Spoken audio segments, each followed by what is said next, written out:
എൻ്റെ മോൻ എൻ്റെ കുടുംബത്തിൻ്റെ പ്രതീക്ഷയായിരുന്നു. അമിതമായി ലോഡും കയറ്റി പോകുന്ന സ്പീഡ് ചില്ലറ സ്പീഡുകളൊന്നുമല്ല. ഇതുവഴിയുള്ള പാച്ചിലിൽ ഒരുപാട് മരണങ്ങളും ഒരുപാട് അപകടങ്ങളും നടന്നിട്ടുള്ള ഒരു സ്ഥലമാണിത്. നേരത്തെ ഇതുപോലെ 2 പേര് മരിച്ചതും ഈ വണ്ടി അപകടത്തിൽ മരിച്ചതാണ്. എന്നും പതിവായിട്ട് അമ്മയ്ക്ക് കൊടുക്കാനുള്ള ചുംബനവും കൊടുത്ത് അനന്തു ഈ വീട്ടിൽ നിന്നിറങ്ങി. പിന്നെ അനന്തുവിനെക്കുറിച്ച് എന്താണ് എന്ന് അമ്മ അന്വേഷിച്ചപ്പോൾ അറിഞ്ഞത് ഒരു ദുരന്തമായിരുന്നു. മകനെ പഠിപ്പിക്കാനയച്ച് വളരെ സ്വപ്നത്തോടെ വിദേശത്ത് ജോലി ചെയ്ത് കഴിഞ്ഞിരുന്ന അച്ഛൻ ഇന്ന് രാവിലെയാണ് എത്തിയത്. മോനെക്കുറിച്ച്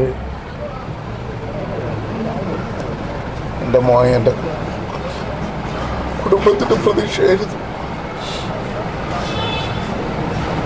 അവൻ്റെ അവസാന വർഷമായിരുന്നത്.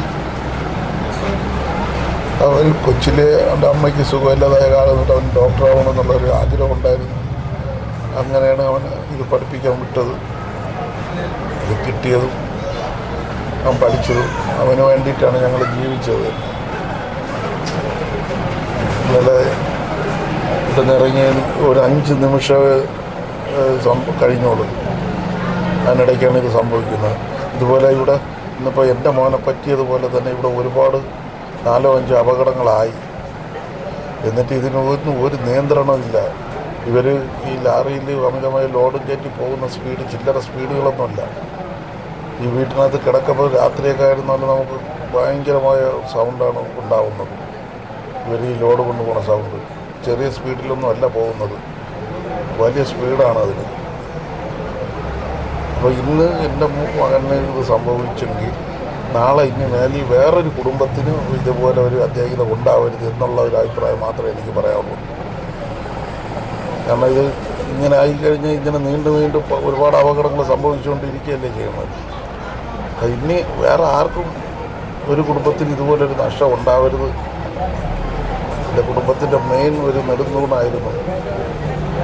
എനിക്കൊരു മകനും ഒരു മകളുമാണുള്ളത്.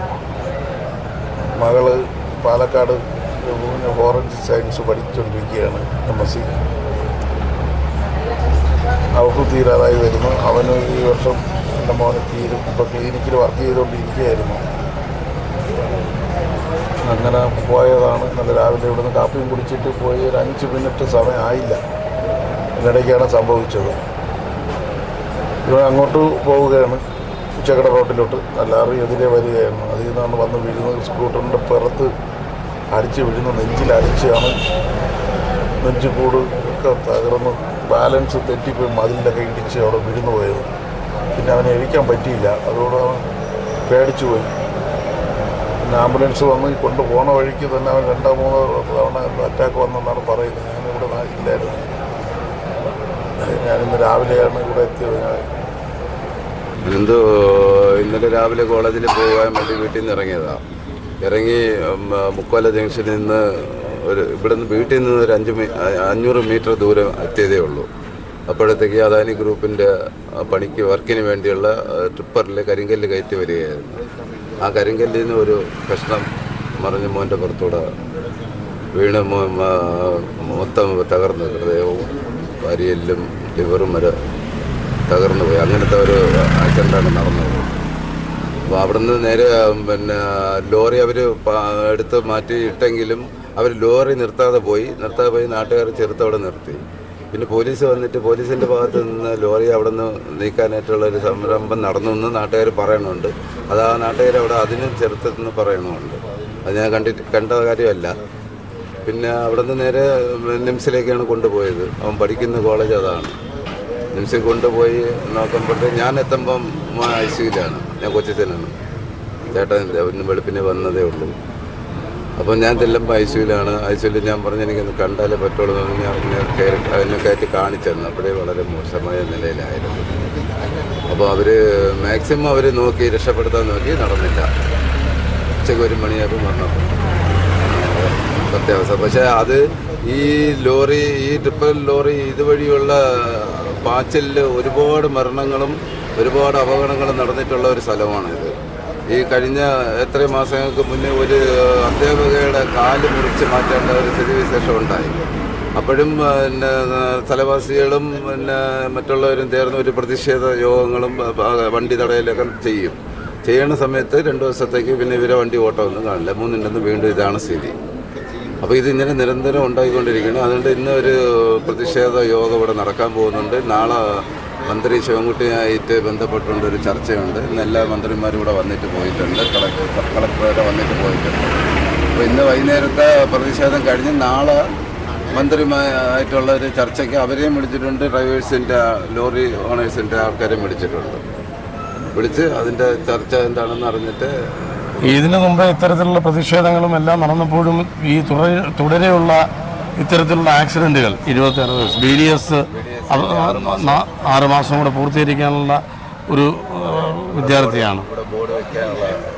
അതെ അതെ, ആഗ്രഹങ്ങളൊക്കെ പ്രകടിപ്പിച്ചിട്ടുള്ള ഇതാണ്. അപ്പോൾ ഇത് വർഷങ്ങൾ കൊണ്ട് ഈ വർക്ക് തുടങ്ങിയ കാലം തൊട്ട് ഇവിടെ ഈ റോഡിൽ അപകടം നടന്നുകൊണ്ടിരിക്കുകയാണ്.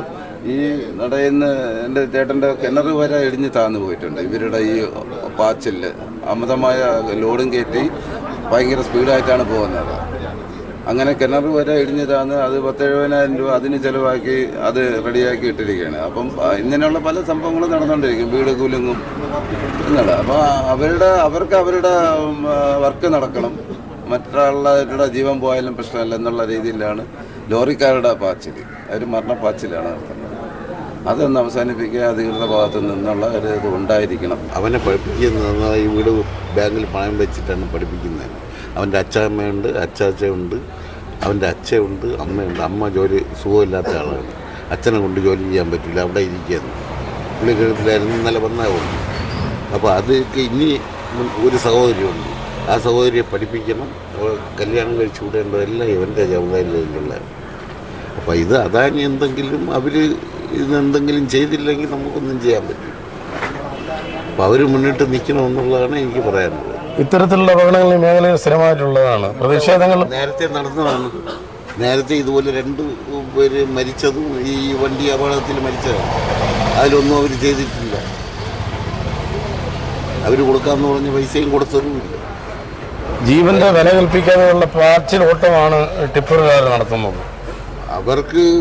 അവരൊരു ലോഡ് കൊണ്ടുപോകുന്നതെന്ന് പറഞ്ഞാൽ ഏറ്റവും കൂടുതൽ സാധനം കയറ്റി പോകുന്നത് തന്നെയാണ് അവർക്ക് അതിൻ്റെ ബെനിഫിറ്റ്. അപ്പോൾ അത് വെച്ചാണ് അവർ നോക്കുന്നത്. അവരതുകൊണ്ട് ഓവർലോഡ് കയറ്റി പോകുന്നു. ഇതിനൊന്നും സംഭവം ഇപ്പോൾ വണ്ടി അന്നിട്ടിട്ട് പോയി പോലീസ് കൊണ്ടുപോയെങ്കിലും അതിന് വേറെ ഒരു ഇതും പരിഹാരമൊന്നും ആയിട്ടില്ല.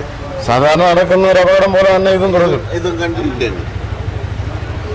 അങ്ങനെയാണ് ഇത് നടന്നിരിക്കുന്നത്. അപ്പം അതാണ് അവർ പറയുന്നത്. അനന്തുവിൻ്റെ അപ്പൂപ്പനാണ്. അനന്തു രാവിലെ ഇവിടുന്ന് കോളേജിലേക്ക് പോയതാണ്. പിന്നെന്താണ് നിങ്ങൾ അറിയുന്നത്? രാവിലെ ഒരു 7:30 മണിക്ക് ഇവിടെ നിന്ന് പോയി. ഒരു അരമണിക്കൂർ കഴിഞ്ഞപ്പോഴത്തേക്കാണ് ഇവിടെ ഒരു ഫോൺ വന്ന് അനന്തപുരം ആക്സിഡൻറ്റ് നടന്നു. നിങ്ങൾ നടന്നുവെന്ന് പറഞ്ഞില്ല സാറെന്നും പറഞ്ഞു. നമ്മളെ പെട്രോൾ പമ്പിൻ്റെ അടുത്താണ് ഇവിടെ നിന്ന് ഒരു 50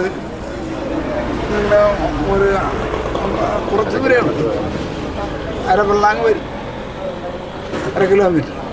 അവിടെ നിന്ന് നമ്മൾ ഓടിയെടുത്ത് അവിടെ ചെന്നപ്പോൾ ഈ മഞ്ഞിനോട് ചേർന്ന് കിടക്കുക. ആംബുലൻസ് വന്ന് സ്ട്രെച്ചർ എടുത്തുകൊണ്ട് അവനെ എടുക്കാൻ പോകും. അപ്പോൾ ഈ കല്ലാണ് അവൻ്റെ തലയിൽ വീണെന്നുള്ളത് നമ്മൾ അറിയണില്ല. വണ്ടി ഇടിച്ചെന്നുള്ള ഒരു ആക്സിഡൻ്റ് എന്ന് പറഞ്ഞാണ് നമ്മൾ ഓടിച്ചില്ല. ചെന്ന് സ്വപ്പം കഴിയുന്ന അവിടെ കേട്ടപ്പോഴാണ് അവർ പറഞ്ഞത് കല്ല് കാണിച്ചത്, ആ കല്ലാണ് വീഴുന്നത്. പിന്നെ അവനെ സംബന്ധിച്ചെന്ന് പറഞ്ഞാൽ അവനാണെങ്കിൽ 100 വർഷം കൂടി ഉണ്ട്. അത് പഠിച്ച് പാസ്സായി വന്ന് അവൻ്റെ ഒരു തൊഴിലായി കഴിഞ്ഞാൽ ഞങ്ങൾ ഒരു അത്താണിയായിട്ട് കുടുംബത്തിലൊരു അത്താണിയായിരുന്നു. അവൻ്റെ വരുമാനത്തിൽ ഉള്ള ആശ്രയത്തിൽ എല്ലാവരും ജീവിച്ചു പോകാമെന്നുള്ളൊരു താല്പര്യം, നമ്മളവർ മുന്നേറി പോകാൻ സാധിക്കുമെന്നുള്ള ഒരു പ്രതീക്ഷ ഞങ്ങൾക്ക് എല്ലാവർക്കും. അതാണ് നമുക്ക് ശ്രമിക്കുന്നത്. അതിവേഗ പൂട്ടിയിട്ട് പോലും വേഗത്തിൽ പാഞ്ഞ് മരണം കൊയ്യുന്നവർ, ഇവർക്കെതിരെ നടപടികളില്ല. 2-3 സമരങ്ങൾ കഴിയുമ്പോൾ ഇതെല്ലാം ജനങ്ങൾ മറക്കുന്നു, അധികാരികൾ മറക്കുന്നു. ഇതിൻ്റെ ഒരു അവസാനം വേണ്ടേ? Master news, Kerala.